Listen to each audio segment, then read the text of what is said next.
rekapitulasi kita pertemuan keempat ya.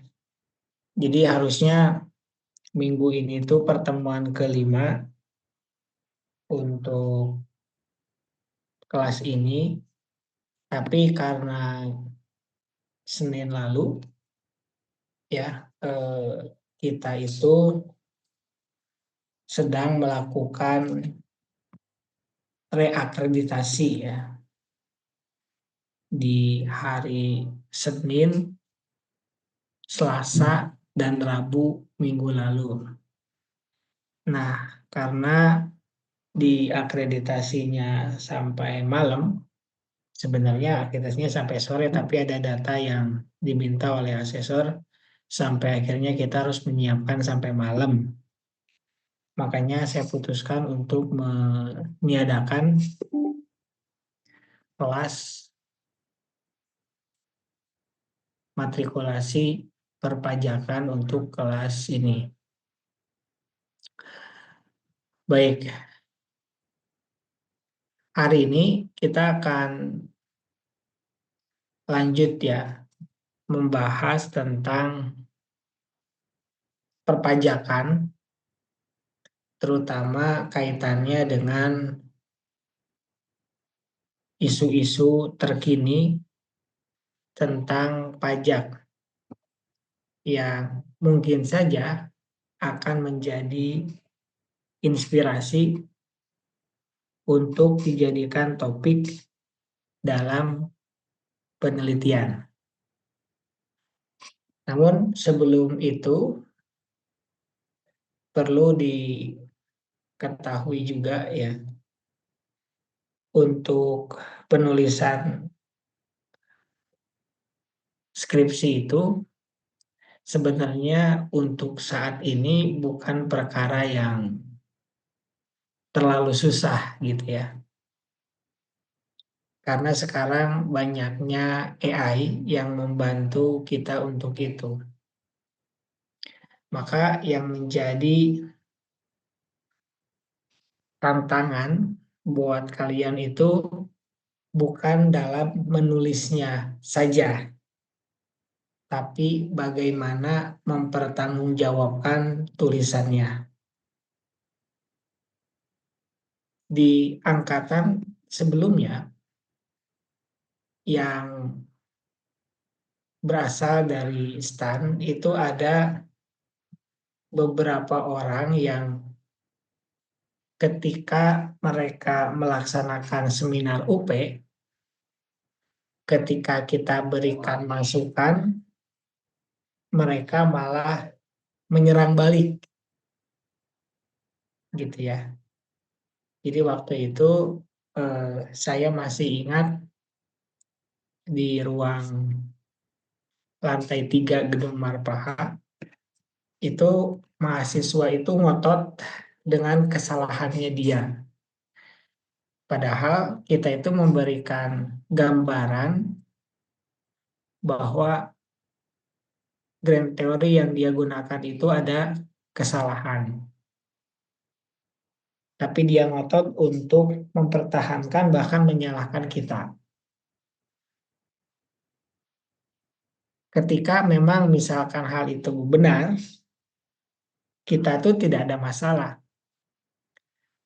Tapi ketika dia merasa dia benar dan yang lain salah, kemudian dia ngotot akan hal itu, kemudian dia membawa institusinya dia tempat bekerja yang relevansinya sama sekali nggak ada dengan topik penelitian, itu hal yang disayangkan. Jadi seminar UP itu bukan berarti kita sparring gitu ya, punya kalian punya ilmu segitu, kemudian disparingkan dengan dosen penguji, itu konsepnya nggak seperti itu. Kita memberikan masukan, ketika kita anggap itu tidak pas, kita jelaskan apa argumentasinya. Kemudian kita juga berikan saran dan rekomendasi seharusnya apa. Bukan langsung dia nggak paham waktu itu tentang grand teori agensi teori yang dia gunakan dalam penelitian di sektor publik. Kemudian kita berikan pemahaman tentang grand teori tersebut, bahwa yang namanya agensi teori itu awal mulanya Mackling itu untuk perusahaan swasta, bukan perusahaan negara atau bukan negara. Nah, ketika itu dijadikan grand teori dalam penelitiannya, itu jadi masalah. Karena memang siapa yang jadi prinsipalnya, siapa yang jadi agennya, itu menurut kita agak sedikit dipaksakan. Maka kita berikan grand teori yang lain. Tapi rupanya si mahasiswa tersebut malah menyalahkan kita, menganggap bahwa kita tidak mempunyai kemampuan dalam menilai, gitu ya, tentang teori tersebut. Padahal ketika kita tanya, ketika ketika kita tanya memang John Macling itu orang mana, penemu grand teori tersebut, dia nggak tahu John Macling siapa. Kemudian dia dia berani menyalahkan, gitu ya. Mungkin nggak tahu ya, mungkin ada bisikan dari siapa yang bilang nggak boleh salah, gitu ya, dalam seminar UP. Nah, itu kurang tepat ya. Kita apa namanya, sesuai saja dengan apa yang seharusnya. Nah, itu ya, itu perlu di apa namanya, perlu diperhatikan baik-baik, gitu ya. Bukan sparring partner gitu. Dan masalahnya itu posisinya masih pagi lagi kan. Jadi kadang suka jadi ngerusak mood, gitu ya. Masih syukur dilulusin, gitu kan, dengan sikap seperti itu, gitu.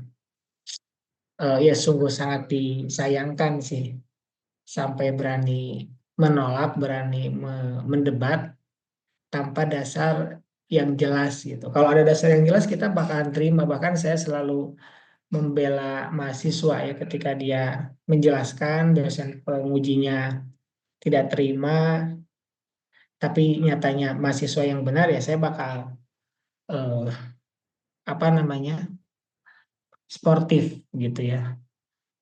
Tapi ilmu kita itu, ilmu akuntansi itu ilmu sosial ya masuknya. Meskipun di dalamnya ada angka-angka, bukan berarti ilmu kita itu ilmu yang pasti. Makanya ketika ilmu itu bukan ilmu yang jawabannya hanya satu, maka kita harus bisa berlapang dada ketika ada pendekatan-pendekatan lain. Hanya saja ketika kita berbeda dengan orang lain, kita juga siapkan argumentasinya. Dan kita juga siapkan pendapat-pendapat atau jurnal-jurnal yang mendukung apa yang kita lakukan. Itu sebenarnya yang dicari, gitu ya. Nah, maka ini perlu diperhatikan baik-baik, gitu ya, tentang bagaimana pelaksanaan ketika melaksanakan seminar UP. Seperti itu. Nah, kemudian kita lanjutkan tentang pajak ya. Di 2 minggu yang lalu itu kita agak cukup lama membahas tentang PPh pasal 21 dengan tarif ternya. Kemudian ada pembahasan pertanyaan kasus dari salah satu rekan kita yang mempertanyakan tentang transaksinya. Apakah masuk ke PPh 23 atau ke PPh 22? Kemudian kenapa itu bisa berbeda padahal aturannya sama?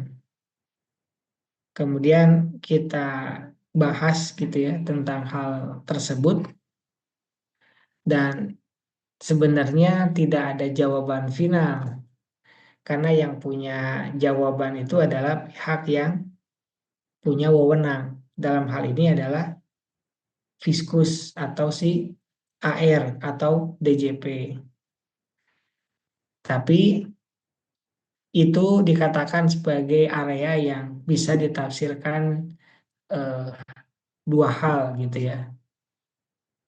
Dan memang di hukum juga seperti itu.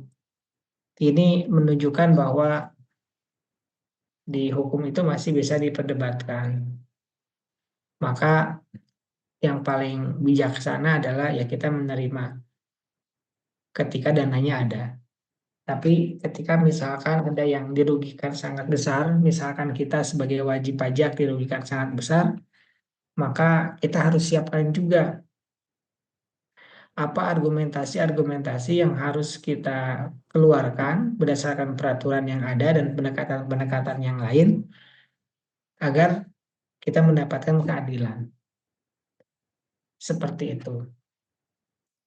Jadi kalau pembicaraan di hukum itu kita jangan sampai termakan pola bahwa itu tuh pasti benar gitu ya.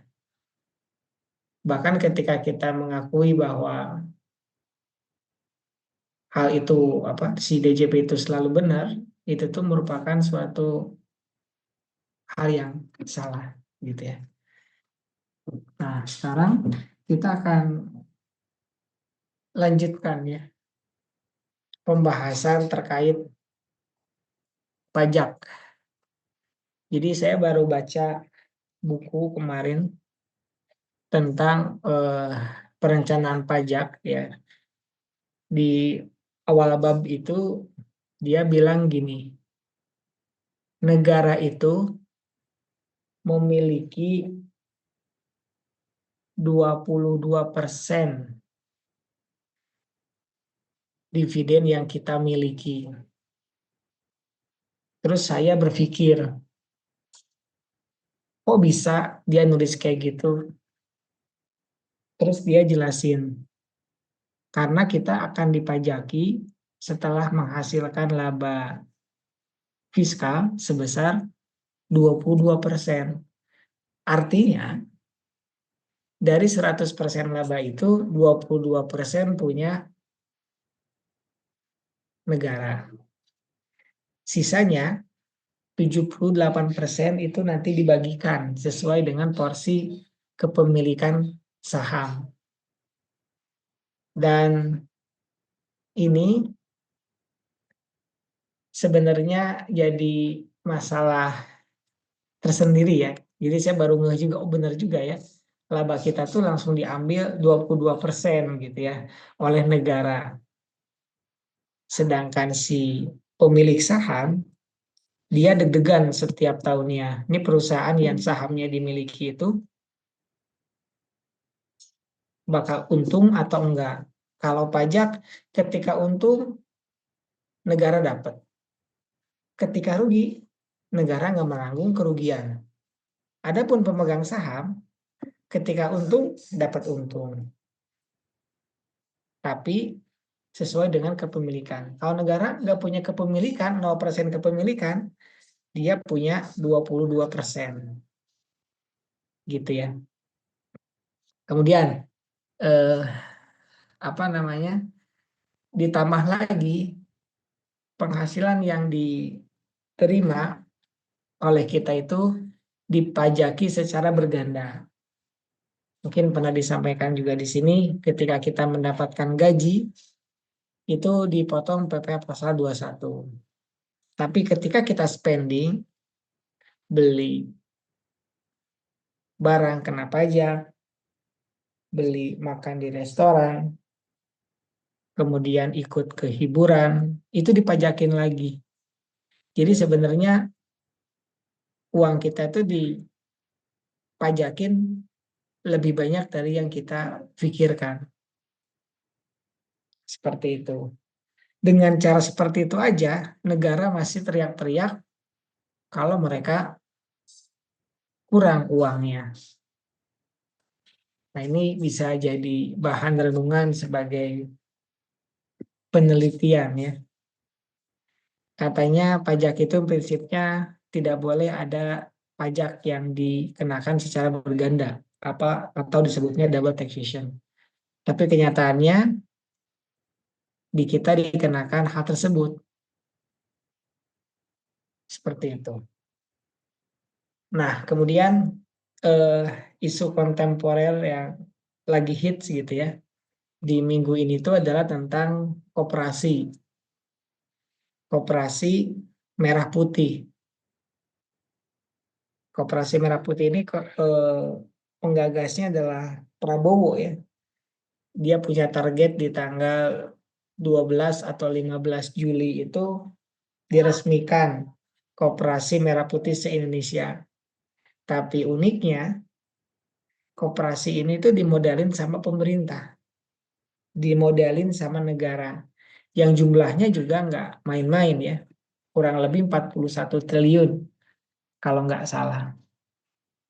Nah ini kan jadi masalah yang unik ya, karena kalau kita lihat di literatur yang membahas tentang koperasi, koperasi itu kan dari anggota, oleh anggota, untuk anggota. Artinya, koperasi itu sifatnya bottom to top. Tapi sekarang, koperasi yang dijalankan oleh pemerintahnya Prabowo itu top to bottom. Kemudian saya diskusi dengan dosen senior yang punya banyak tulisan di jurnal internasional, ingin melihat tanggapannya beliau gitu ya. Terus beliau mengatakan, jangankan koperasi yang baru, koperasi sekarang yang eksis aja, itu mereka susah untuk mempertahankan diri. Kenapa bisa kayak gitu? Ya karena sudah tidak menarik lagi menyimpan uang di koperasi, gitu ya. Nah ini ujug-ujug ya, dalam tanda petik, tanpa ada kajian yang dalam, dan seterusnya, langsung memberikan keputusan perpres gitu ya. Nah ini bakal banyak yang mengatakan bakal ada banyak korban gitu ya. Seperti dulu ada namanya Koperasi Umum Daerah atau KUD. Nah, KUD itu juga sama nih prinsipnya sama kayak zaman sekarang. Itu dilaksanakan di zaman Soeharto. Banyak banget atau beberapa lah ya yang terangkat di media itu si dana desanya atau si dana koperasinya dibawa kabur atau laporannya nggak transparan dan masalah-masalah lainnya.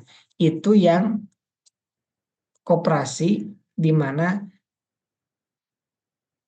pemilik modalnya adalah orang-orang yang punya uang bersama dengan tujuan yang sama untuk membangun bersama gitu ya.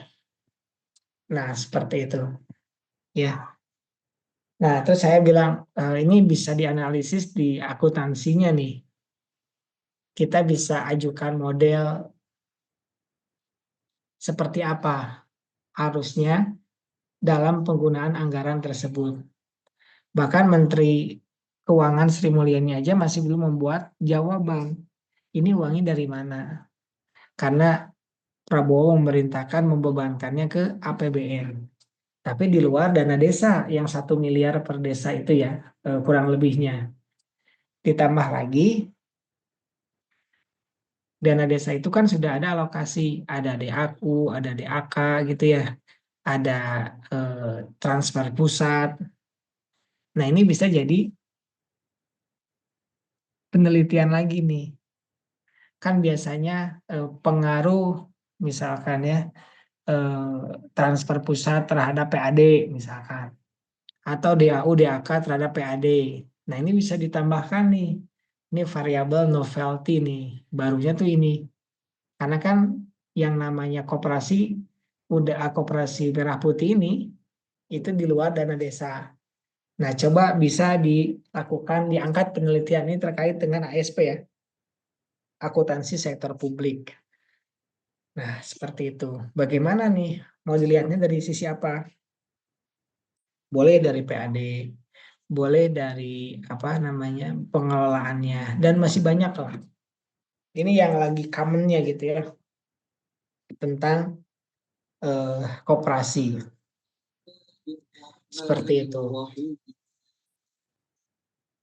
Nah, jadi ya ini sih salah satu strategi aja ya, biar kalian menarik, kalian bisa mulainya dari yang common gitu ya, yang sekarang gitu. Karena dulu juga saya waktu tesis juga sama. Tahun 2015 itu ada peraturan pemerintah tentang adanya yang namanya e-faktur. 2016 masa implementasi. Nah, kemudian saya melakukan penelitian tentang e-faktur tersebut karena wah ini menarik, kok bisa negara menerapkan e-faktur padahal di Indonesia itu jangankan internet, infrastruktur aja nggak merata. Nah, jadilah itu tesis saya. Kemudian ya mendapatkan gelar master ya, kayak gitu. Nah, itu bisa jadi salah satu strategi juga agar kalian punya bahan baku ketika melaksanakan penulisan ini, gitu ya. Sehingga kalian bisa lebih semangat dalam menjalankannya, gitu. Karena banyak hal ya, banyak hal yang bisa kita tarik, gitu kan,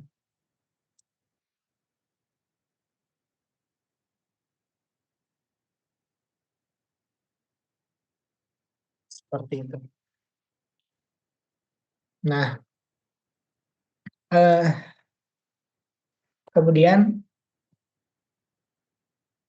yang kalau sekarang sih lagi hitsnya tentang para purnawirawan ya, para purnawirawan TNI maupun polisi yang membuat petisi gitu ya, atau membuat tuntutan. Jumlah tuntutannya ada 8. Sebenarnya awalnya ada 9 katanya, tapi direvisi lagi jadi 8. Yang ke-9 yang dihilangkan itu adalah adili Jokowi katanya gitu. Kemudian yang salah satu yang lagi hitnya lagi adalah mereka ingin menggulingkan Wapres gitu ya. Dengan cara ingin mengembalikan undang-undang ke zaman dulu yang mana DPR, MPR itu dipilih oleh presiden. Ini jalur komando gitu ya, eh, cara pemimpinnya. Kalau kita sih di Unjani apa sudah sedikit terbiasa ya dengan perintah seperti itu, perintah komando ya. Kadang kita nggak bisa membuat dulu analisis, memberikan gambaran, memberikan tanggapan tentang suatu kebijakan gitu. Nah ya, nah oke. Tapi karena 8 tuntutan itu kaitan dengan akuntansi dan pajaknya kurang terlalu banyak, kita bisa skip itu. Tapi kalau misalkan mau diambil juga, itu juga diperbolehkan ya. Nanti bagaimana penarikannya, sampai akhirnya bisa jadikan topik penelitian di akuntansi ataupun pajak. Nah, sebenarnya yang jarang itu tentang apa PPh tiga tuh ya. Tentang PPh tiga itu karena di sana banyak jasa ya kan yang baru-baru sekarang, apakah pengertian jasa yang ada di peraturan Menteri Keuangan itu yang jumlahnya lebih dari 50 itu apakah masih relevan atau enggak? Karena banyak gitu eh, jasa-jasa yang baru. Sebut saja jasa streamer gitu ya. Kan streamer itu sekarang jadi pekerjaan ya. Bahkan mereka setiap bulannya itu digaji. Ada yang digaji 3 juta, ada yang 4 juta. Dengan syarat live setiap harinya 8 sampai 12 jam dengan waktu yang telah ditentukan. Nah, itu ada tuh orang-orang yang punya pekerjaan seperti itu.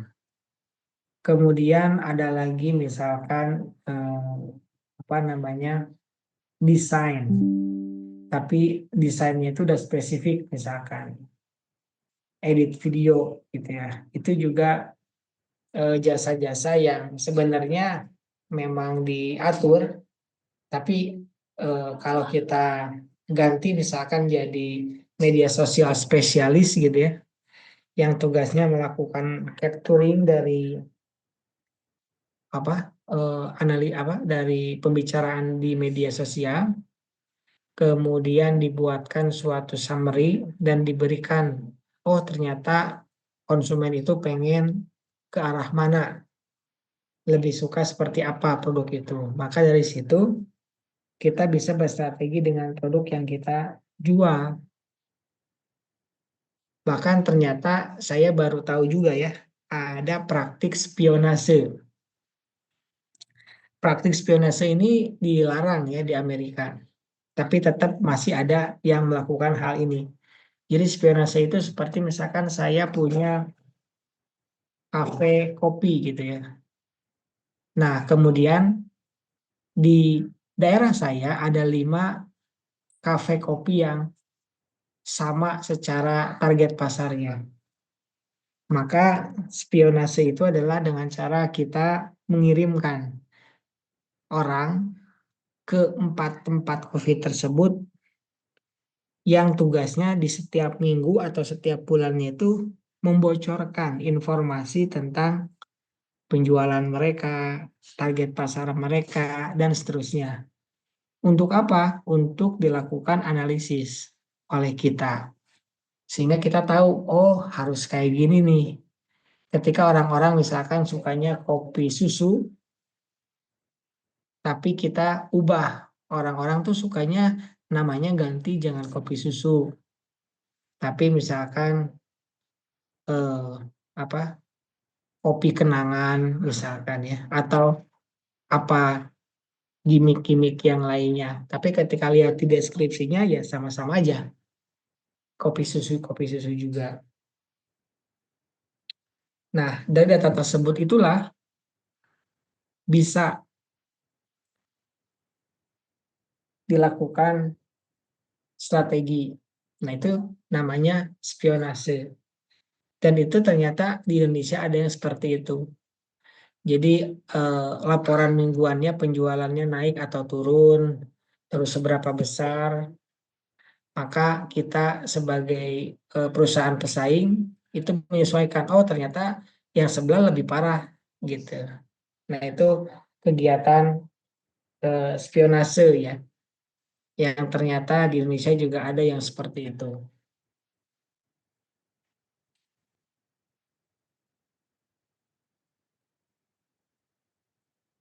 Oke, kita lanjutkan. Kemudian mungkin ya, ketika kita membuat analisis gitu ya tentang kebijakan-kebijakan komando yang dilakukan oleh Prabowo, diawali dengan Danantara, kemudian yang kedua adalah Koperasi Merah Putih, yang mana kajiannya kurang maksimal, terkesan buru-buru, dan seterusnya. Mungkin kalian juga bisa melakukan argumentasi dan memprediksi. Mungkin nanti pajak itu akan dikembalikan ke zaman dulu. Bukan lagi self assessment system, tapi withholding tax. Artinya ketika kita menggunakan withholding tax, maka yang dibebani sebagai orang yang menagih itu adalah pajak. Adapun kita sebagai yang dipajakin, nunggu tagihan saja. Jadi sama seperti pembayaran pajak bumi dan bangunan atau PBB di setiap bulan Agustus. Kayak gitu kan, itu withholding tax. Kalau ada tagihan, bisa kita bayar. Kalau nggak ada tagihan, ya kita nggak bisa bayar. Itu kan withholding tax. Cuman memang kalau di negara-negara maju, withholding tax itu sangat penting ya. Karena mereka lebih tahu tentang warga-warganya, kemudian mereka tahu treatmentnya seperti apa. Nah, itu kalian bisa membuat apa namanya grounded theory gitu ya, untuk memastikan wah sepertinya nanti setelah pola-pola ini mungkin untuk di bidang perpajakan akan dijadikan satu komando juga, seperti itu ya. Karena kan sekarang misalkan makan bergizi gratis dananya kurang dan antara belum jalan. Operasi Merah Putih butuh modal. Maka apa yang harus dilakukan? Pasti cara cepatnya adalah meningkatkan penerimaan negara. Penerimaan negara yang paling besar siapa? Yang paling besar adalah dari pajak. Nah, karena dari pajak itulah maka pemerintah akan berpikir bagaimana caranya biar dapat pajak lebih besar. Nah, seperti itu.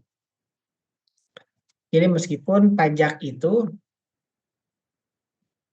pembayarnya atau taxpayer itu yang banyaknya itu adalah para konglomerat sebenarnya. Jadi cuman yang bayar pajak itu kalau dipresentasikan itu kurang dari 10%. Karena orang-orang kaya itulah yang bisa menopang negara Indonesia itu sampai dengan saat ini. Kayak gitu.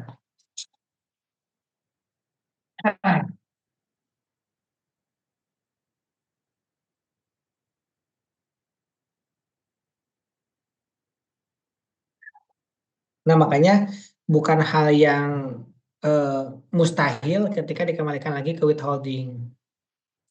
Justru lebih enak sebenarnya ya.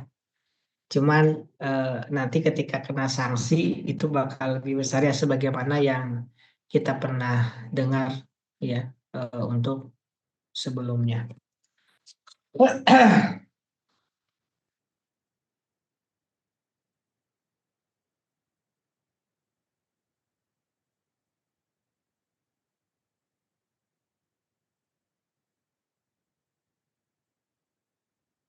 Oke, sebelum kita lanjutkan, barangkali ada yang mau didiskusikan dulu.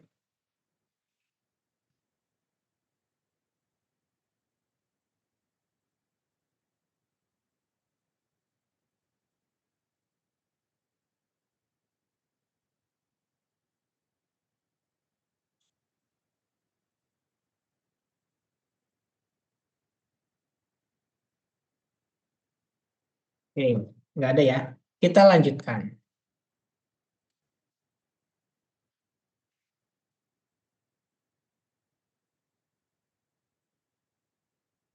Mungkin kalian belum tahu atau sudah tahu juga, kita bisa memaksimalkan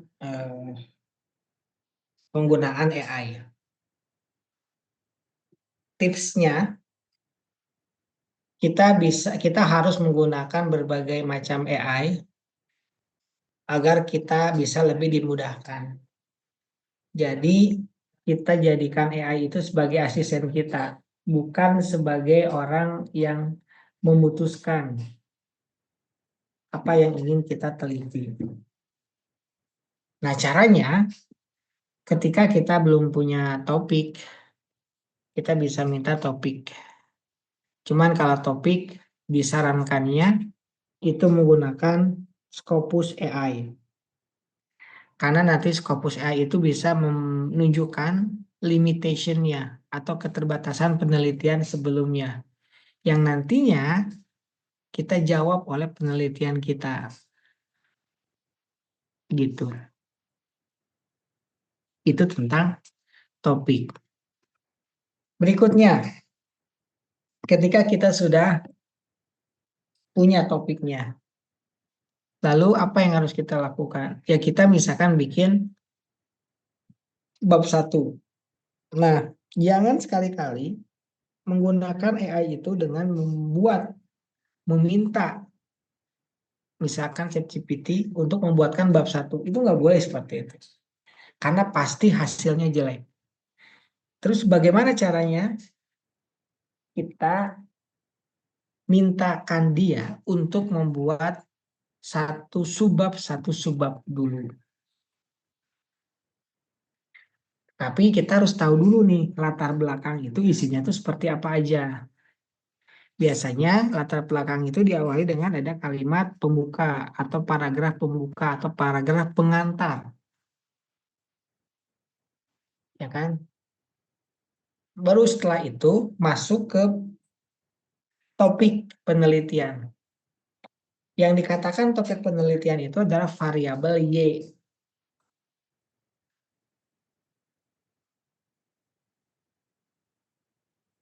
Ya, topik itu adalah variabel Y. Nah, variabel Y itu harus pertama kali dibahas, bahkan dimunculkan. Bagaimana teori yang kita sedang teliti.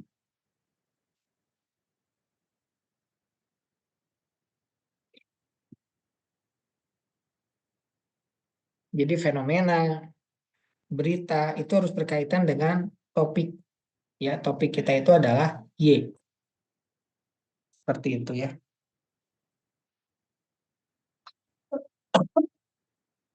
Nah, baru kemudian setelah kita menunjukkan fenomena Y, lanjut ke apa saja pengaruh dari yang mempengaruhi topik kita. Misalkan kita kumpulkan ada 5. Nah, kita sebutkan 5-5-nya. Tapi yang kita teliti cuma 2. Nah, maka kita jelaskan kenapa kita pilih 2 variabel tersebut daripada 5 variabel yang mempengaruhinya. Kayak gitu. Ya. Nah, itu apa namanya? Argumentasinya. Nah, setelah itu lanjut ke X1, lanjut ke X2 dan seterusnya. Nah, untuk penjelasan X1-nya ketika di latar belakang itu di bab 1.1 ya. Latar belakang itu langsung ke hubungannya bagaimana terhadap Y, bagaimana cara mengukurnya. Tapi ingat yang paling penting itu adalah pemahaman kaliannya juga. Maka dengan format seperti itu atau outline seperti itu kita bisa mintakan ke ChatGPT untuk membuatkan outline. Nah, jangan lupa setelah ChatGPT melakukan tugasnya, maka tugas kita adalah melakukan kurasi. Benar nggak topiknya seperti ini? Sesuai nggak dengan program studi yang sedang kita jalani? Nah, seperti itu. Jadi harus dikurasi itu. Makanya harus tahu dulu. Jangan pengen cut the process gitu ya. AI itu memang cut the process, tapi nggak langsung jadiin itu hasil gitu. Nah, kalau misalkan kita nggak tahu tentang hal tersebut, maka kita bisa mintakan dia memberikan pelatihan ke kita ya. Si GPT itu bisa memberikan pelatihan ke kita.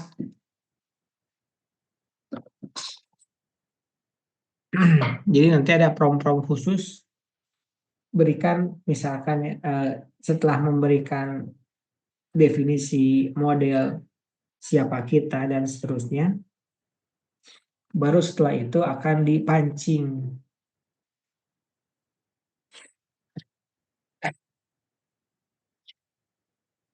Nah, seperti itu ya. Nah, kemudian ini masih ngomongin latar belakang ya. Jadi latar belakang itu isinya seperti itu. Lanjut nanti ada riset gap. Riset gap itu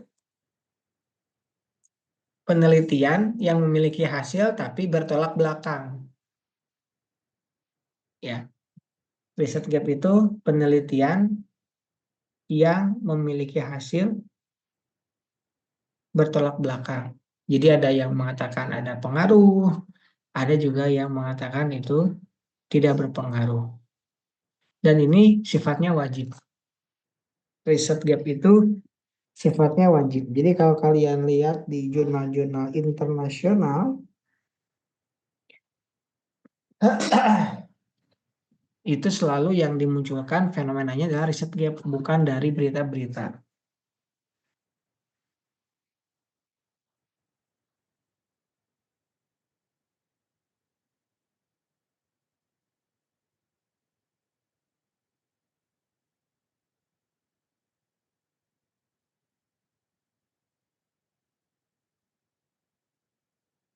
Nah, jadi penggunaan AI itu diperbolehkan asal kita punya dasarnya juga. Kalau kita punya dasarnya, nah itu aman. Tapi kalau enggak, kita harus mundur lagi ke belakang. Bagaimana seharusnya? Jadi belajar dulu gitu.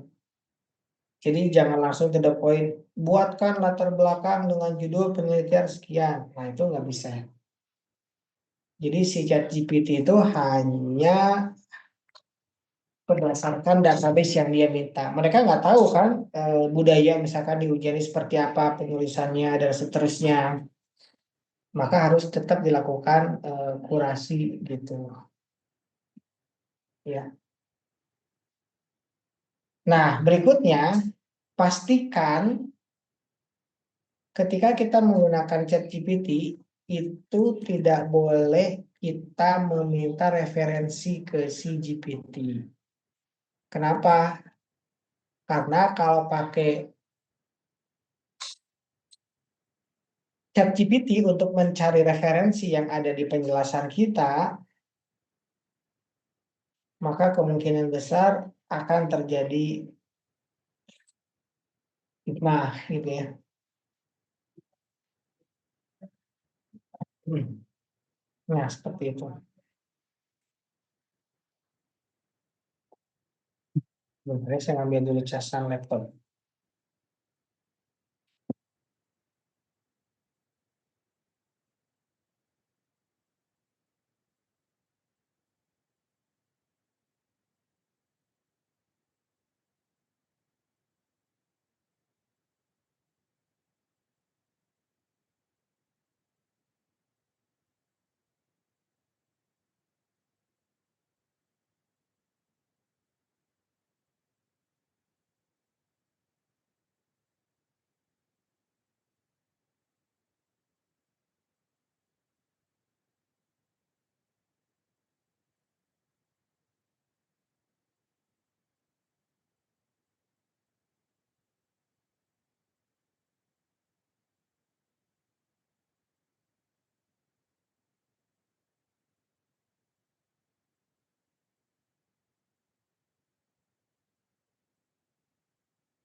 Baik,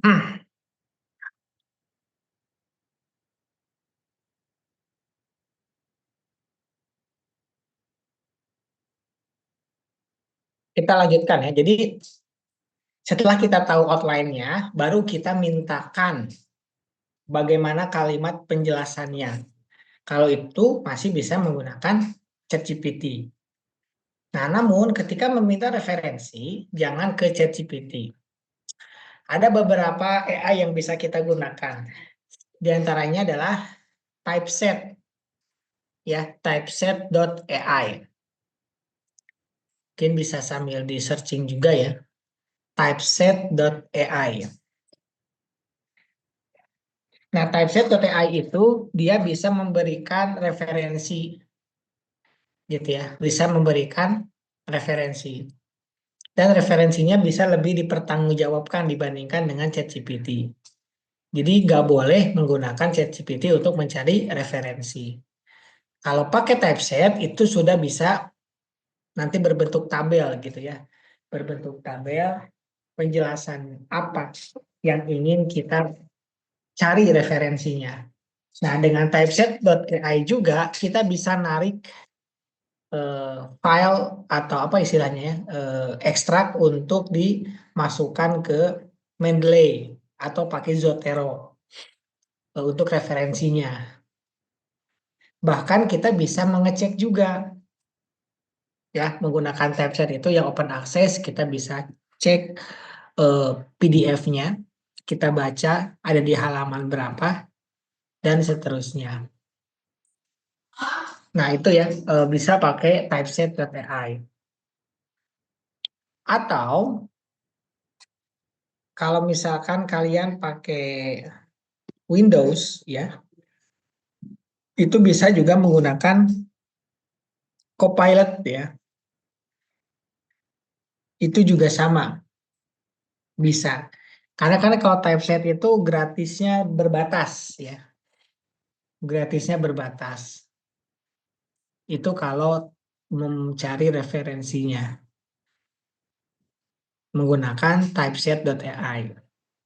Nah, sebelumnya biasanya kalau misalkan udah keluar tuh dari si ChatGPT untuk menghaluskan lainnya lagi, ada AI namanya Cloudy.ai. Nah, itu buat saya eh, apa ya? Lebih lebih manusia gitu ya, lebih manusia. Tapi ingat, kita tetap harus melakukan kurasi dan harus tambahkan sesuai dengan tulisan yang ingin kita buat gitu. Jadi AI itu sebagai asistennya kita, bukan sebagai otaknya. Otaknya tetap di kita. Itu sih yang harus dicamkan gitu ya. Nanti bisa diperhalus dengan Cloud.ai. Kemudian next step-nya gitu ya, bisa menghumanize-kan tulisannya kita. Karena kan sekarang ada eh, bukan hanya cek plagiasi ya, tapi cek penggunaan AI. Seberapa besar penggunaan AI yang kita berikan atau yang kita buat. Nah, beberapa kasus di kita itu adalah mereka langsung meminta 1.1 latar belakang. Nah, nggak akan jalan tuh. Nggak akan bisa kalau kayak gitu. Jadi pertama kita harus tahu dulu struktur latar belakang itu seperti apa. Yang kedua kita tahu bagaimana orang lain menuliskan, khususnya di Unjani. Baru deh kita bisa minta GPT, kemudian kita lakukan koreksi sana sini. Pada saat outputnya kita udah oke, jangan lupa kita edit lagi. Kemudian pengisian daftar pustaka bisa menggunakan typeset.ai.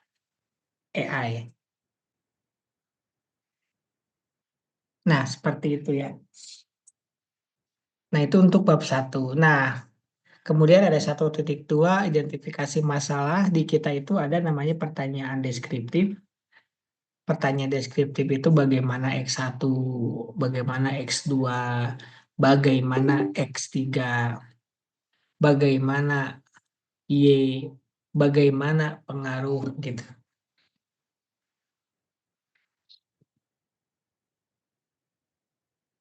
Seperti itu ya.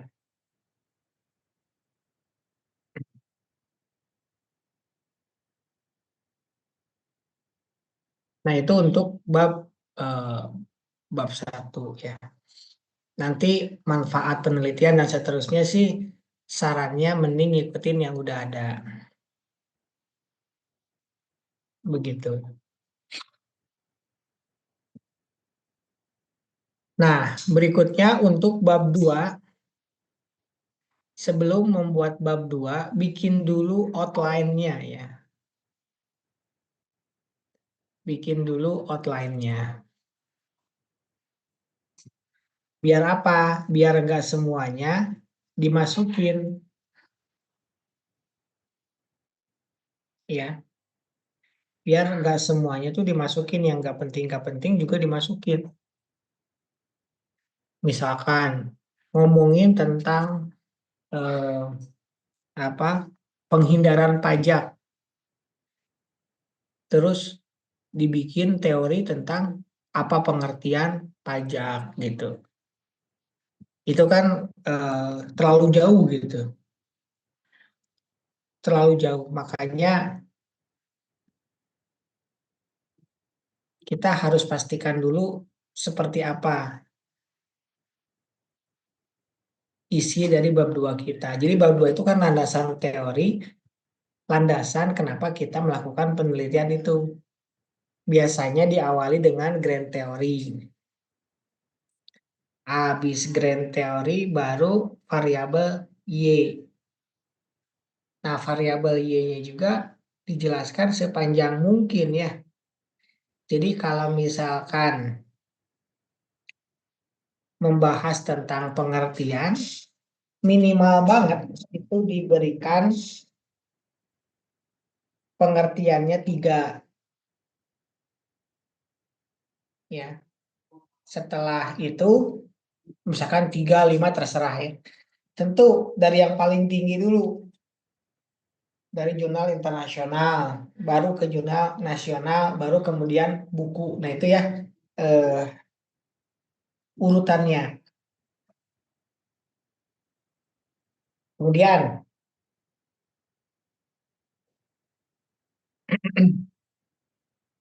bab yang kedua itu banyak masalahnya itu di teorinya ya. Jadi nggak harus tahu materi teorinya yang dimasukkan apa aja dan relevansinya tentang eh, yang mendukung penelitian kita. Kalau nggak mendukung nggak usah selalu dimasukin karena pengen tebel gitu ya, nggak usah. Begitu.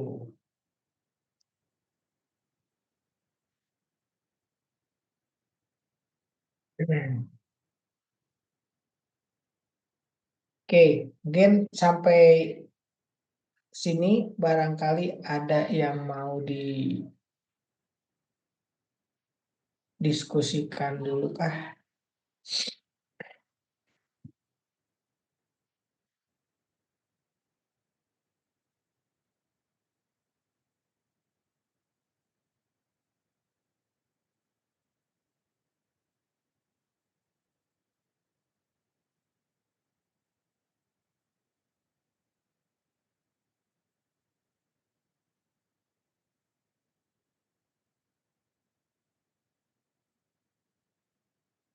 Oke, kalau nggak ada, kita lanjutkan. Jadi yang paling penting tadi saya udah disampaikan ya, bukan hanya menulisnya saja, tapi bagaimana cara memahaminya. Jadi pastikan paham dulu, baru tulis. Tadi pagi juga ada yang bimbingan ke saya.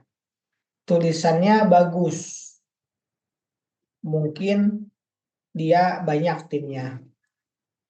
Tapi ketika dikonfirmasi, dia nggak mampu menjawabnya. Padahal yang ditanyakan itu dia tulis dalam draftnya.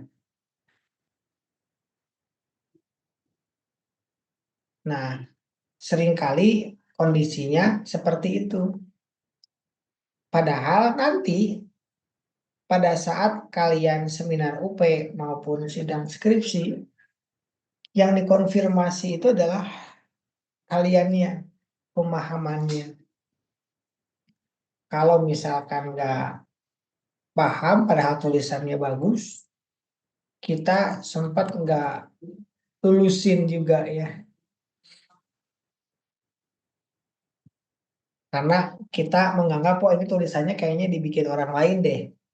Makanya ada seminar UP itu ya dalam rangka itu. Mengkonfirmasi apa yang sudah ditulis. Jadi utamakan dulu masuk ke otak baru dituliskan. Jangan sebaliknya, dituliskan dulu baru masuk otak gitu. Tapi kalau misalkan waktunya mepet dan seterusnya ya udah ya apa boleh buat gitu. Tapi kita harus tahu apa yang kita tulis itu seperti apa.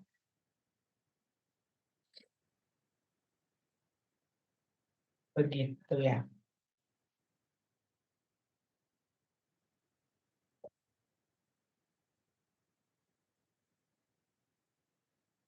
Paling sementara itu dulu ya, matrikulasi kita pada hari ini. Nanti mungkin di pertemuan minggu depan ya, terakhir gitu ya. Nanti untuk minggu depan itu kita akan bahas topik penelitian eh, yang tentang pajak ya, yang kalian bisa angkat. Jadi minggu depan kita diskusi tentang itu. Jadi nanti mohon untuk dipersiapkan kira-kira topik yang paling pas untuk kalian, baik itu di tempat kerja, atau kalian karena suka, atau kalian karena menguasai, atau hal yang lainnya, itu bisa disampaikan di minggu depan. Ya, seperti itu, Bang. Oke, ada yang mau didiskusikan lagi untuk pertemuan hari ini?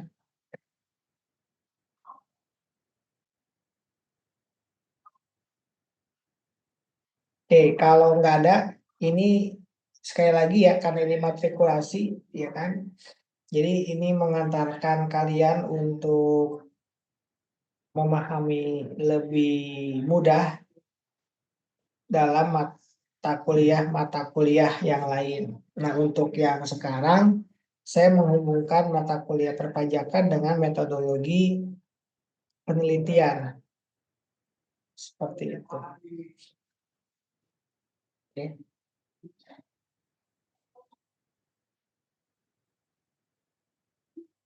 Baik, Pak.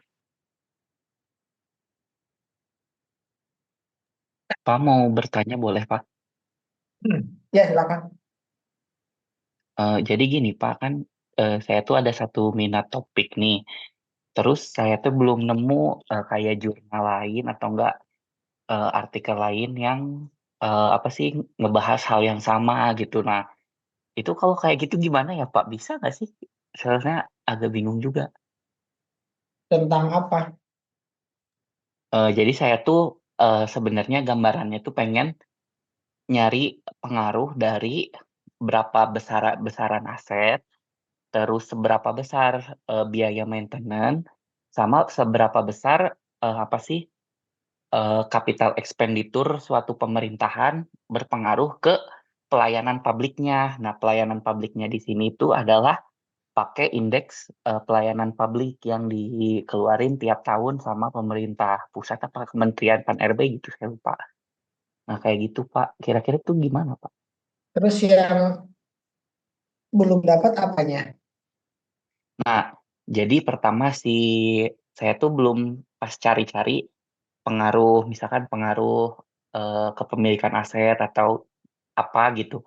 Di internet tuh belum nemu Pak, ada yang kayak gitu juga. Ada juga paling kayak misalkan pengaruhnya terhadap, misalkan kalau di swasta tapi ya, pengaruhnya aset tuh terhadap apa financial distress, pada kebangkrutan atau enggak kepada apa sih prediksi apa gitu. Nah, yang saya belum nemu tuh itu tuh yang pengaruhnya tuh ke pemerintahan.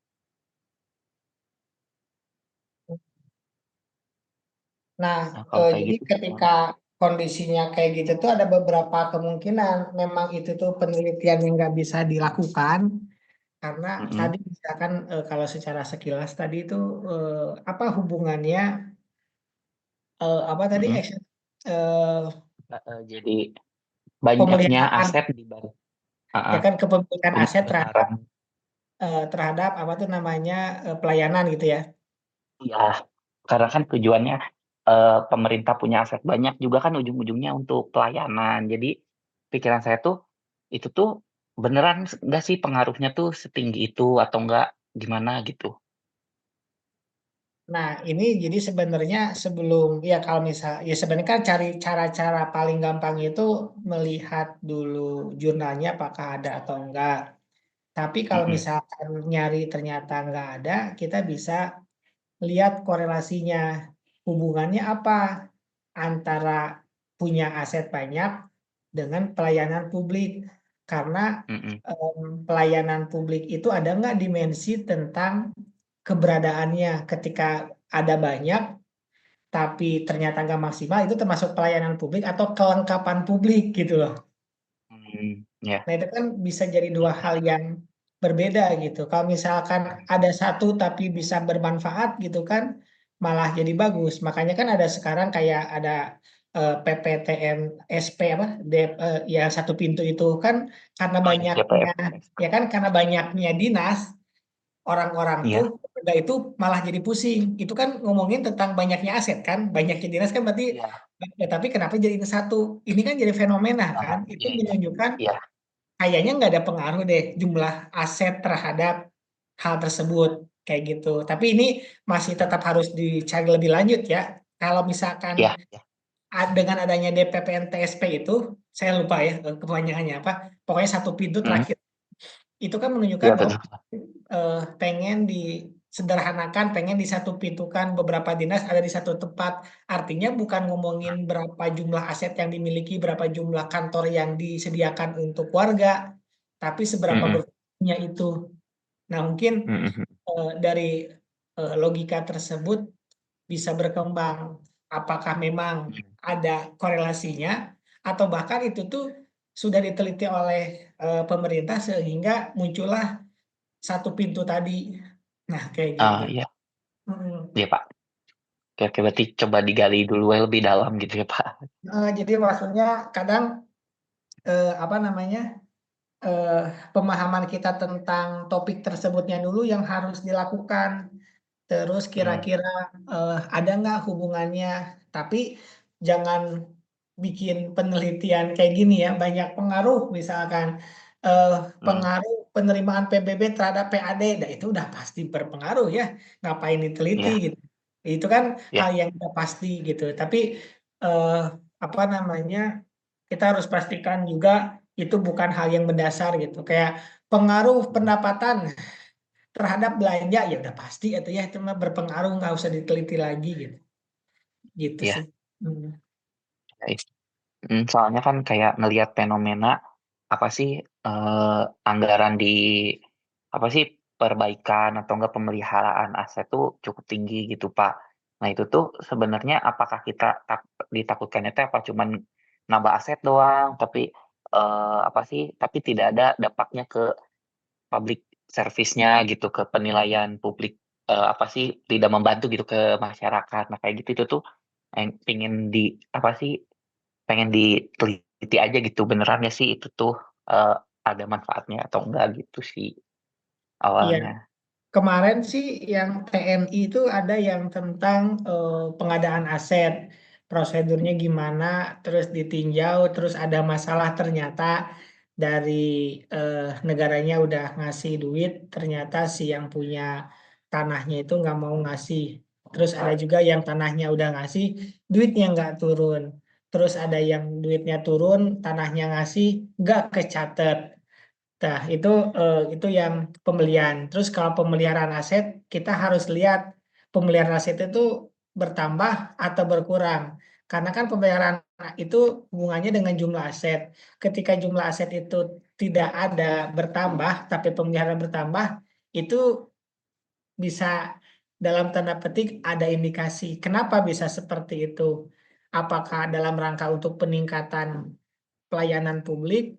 Terus bagaimana menghubungkan antara aset dengan pelayanan publik gitu. Sedangkan public services itu banyaknya itu di jasa gitu ya, di pelayanan, entah itu kecepatan, ketepatan, keramahan, kelengkapan. Nah, itu apa istilahnya itu indikator namanya. Ada dimensi, ada indikator. Nanti dimensi apa yang bisa, makanya nanti ada namanya operasional variabel, OVAR di bab 2. Nah, itu juga bisa dijadikan tambahan pengetahuan dulu gitu ya, tentang kalau misalkan mau ngejelasin tentang public services gitu. Nah, harus tahu dulu public services itu apa, dimensinya ada apa aja, indikatornya ada apa aja, kemudian dicari kira-kira yang mempengaruhi itu apa. Jadi bisa dimulai dari topiknya, dari Y-nya gitu ya. Jadi apa namanya, jadi jangan kekeh ke X terhadap Y, tapi fokus dulu Y-nya dulu. Kalau misalkan tadi nggak nemu tuh, kalau nggak nemu gimana? Cari dulu topiknya yang Y-nya, Y-nya bukan yang X ke terhadap Y. Nanti ketika ketemu tuh eh, ternyata orang-orang tuh ketika berhubungan sama apa pelayanan publik tuh yang ditelitinya tentang apa aja. Nah, cari deh pembedanya, misalkan ngambil yang dua yang positifnya apa yang udah ada, satunya lagi yang nggak ada gitu. Mungkin gitu ya Oh, strateginya. oh iya iya. Ya Pak, jadi lebih kebayang sih Pak. Jadi pertama kan saya tuh awalnya cuman mikir apa sih X-nya dulu. Awal tuh emang mikir itu karena penasaran sama si fix aset di pemerintahannya dulu. Nah, terus Hmm. disambungin aja nih yang itu. Berarti emang saya harus lebih paham dulu si Y-nya ya. Berarti kayak misalkan Karena takutnya kayak tadi betul. eh, kita nggak sadar ternyata jangan-jangan si fix aset tuh emang udah dijadiin penilaian di Y-nya. Jadinya kayak ngejawab ya pendapatan itu apa sih beban itu mempengaruhi laba gitu. Jadi takutnya itu malah hal yang udah jelas dan udah dinilai gitu. Hmm. Ya, itu strateginya tuh nyarinya di Y dulu deh, baru nanti ngomongin X gitu. Tapi ya gitu sih, kalau misalkan mentok kayak tadi ya, strateginya dari Y dulu, begitu Wali. Oke, udah sih Pak. Udah jelas. Terima kasih banyak Pak.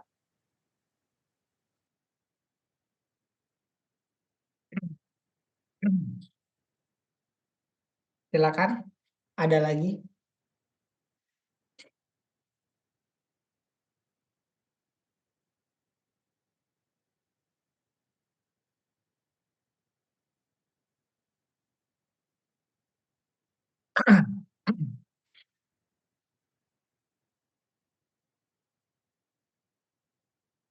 Baik, kalau tidak ada lagi yang mau dibahas, kita cukupkan saja ya. Mungkin minggu depan kita akan lebih banyak diskusi lah ya. Jadi sekarang lah ya minggu depan. Jadi kalau misalkan ada topik-topik yang berhubungan sama pajak, ASP atau akuntansi, mungkin bisa kita angkat. Kemudian kita bahas bagaimana seharusnya itu dilakukan. Ya, mungkin demikian aja eh, pertemuan kita hari ini. Terima kasih. Sampai ketemu di pertemuan yang akan datang. Saya tutup. Assalamualaikum warahmatullahi wabarakatuh. Waalaikumsalam Waalaikumsalam warahmatullahi warahmatullahi wabarakatuh. Terima wabarakatuh. kasih, Terima kasih Pak. banyak Pak. Masih, Pak. Atur nuhun, Pak.